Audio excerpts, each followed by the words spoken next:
All right, here we go for section 2 of chapter 3. Here's the focus question and image to start us off. The African slave trade became a major international and transatlantic business only in the 1600s.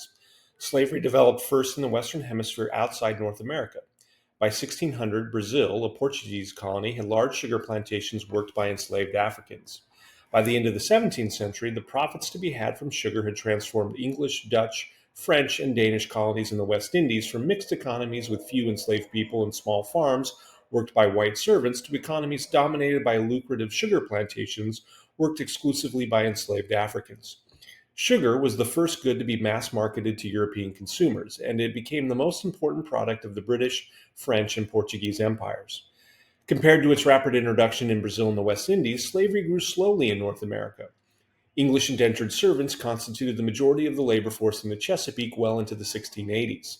The most significant line of division in this region in the 17th century was not between whites and blacks, but rather between white plantation owners, who dominated politics and society, and everyone else small farmers, servants, and enslaved people.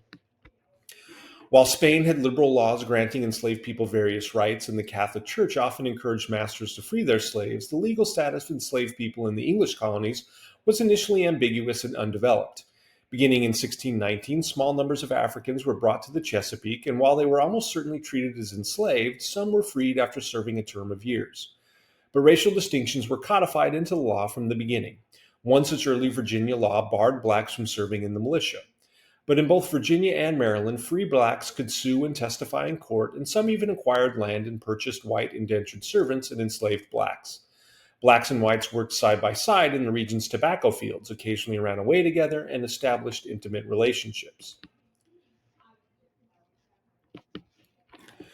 Though evidence shows that enslaved people were beginning to be held for life as early as the 1640s, only in the 1660s did Virginia and Maryland's laws refer explicitly to slavery.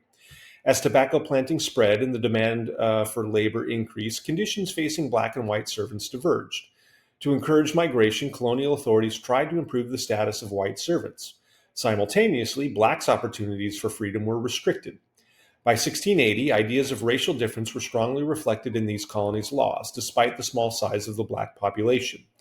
New laws, for example, mandated that children of free and enslaved parents would have the legal status of the mother, ensuring that masters could profit from sexually abusing enslaved women, since the child would become the master's property. Furthermore, the Virginia House of Burgesses declared in 1667 that religious conversion did not constitute a release from slavery, and thus Christians could own Christians.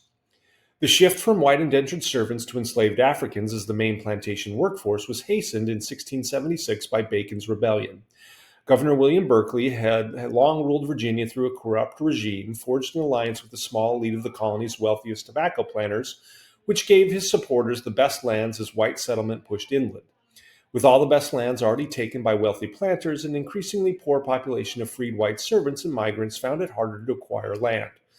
Forced to settle frontier areas, these men were also disenfranchised in 1670 by a new law limiting the vote, once given to all adult men, to landowners. But Berkeley maintained peaceful relations with the remaining American Indian populations in the colony and refused to sanction white settlements in areas reserved for Indians, a stance that angered land-hungry colonists. In 1676, disgruntled whites on the frontier demanded that Berkeley exterminate or expel frontier Indians to make room for white settlers.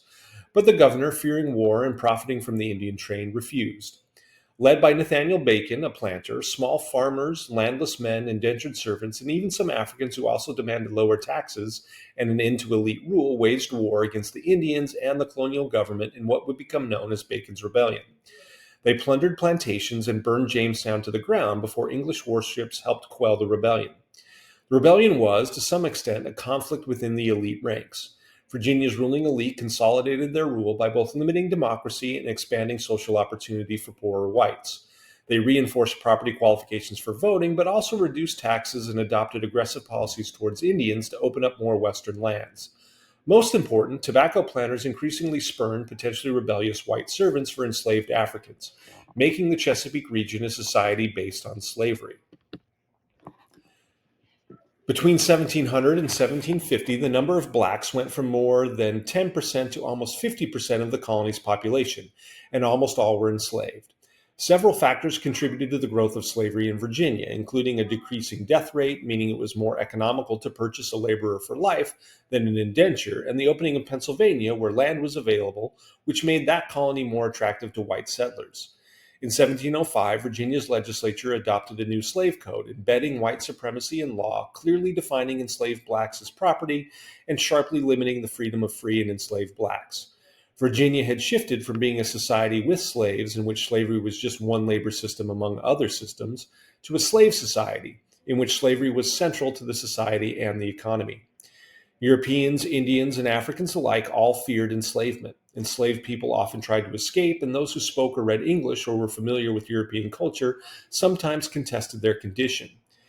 Enslaved people continued to resist their masters even as legal avenues for freedom receded in the Chesapeake at the end of the 17th and beginning of the 18th centuries. So that's the end of section 2.